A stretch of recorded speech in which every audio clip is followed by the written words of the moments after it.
咧，行不善就係犯罪吓，做咗唔好嘅事，行不善係犯罪，大家知啦吓。另外就話善嘅唔行，善不行，同樣係犯罪。知善而不行係犯罪嘅。另外你話我唔知喎，無知又會滅亡嘅。喺何西阿書第4章第6節，無知而犯罪啦。再進一步喺利未記5章17節，雖然不知道還是有了罪，都要擔當自己嘅罪孽。聽得到呢啲真理嗎？所以我哋信咗主之後啊，你必須要每日、今日、明日、後日，每一日，你都要立定心志，係要做神要你去做嘅好事。呢啲係耶和華嘅籌算，呢啲係耶和華嘅思念啊！嗱，所以我哋努力去做啦。嗱，頭先我提到啊，行不善或者係善不行，兩者都係罪吓。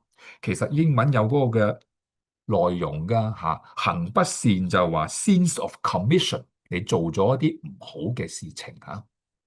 如果係善不行咧，英文就係話 sins of omission，你忽略咗行善嘅事情，兩者都係罪。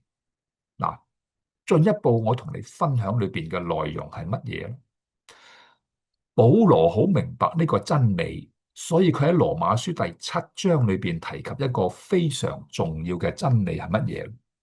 羅馬書第7章啊，內裏嘅掙扎，我讀俾大家聽吓。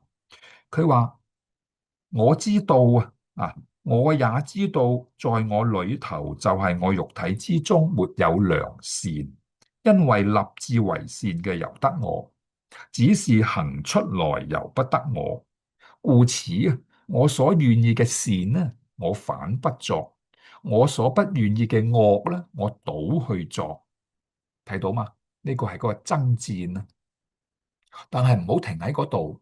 你話係哦，講得好啱啊！我中意嘅善我唔做啊，我唔中意嘅惡我反去做。嗱，保羅講得好清楚，我哋信咗主之後，呢一個嘅爭戰你要得勝啊！所以到講到最尾咧，佢話感謝神啊，第7章第25節，靠着我們主耶穌基督就能脫離了。這樣看來啊，我以內心順服神嘅律啊，我肉體卻順服罪嘅律。你知道呢個爭戰嘅時候，每日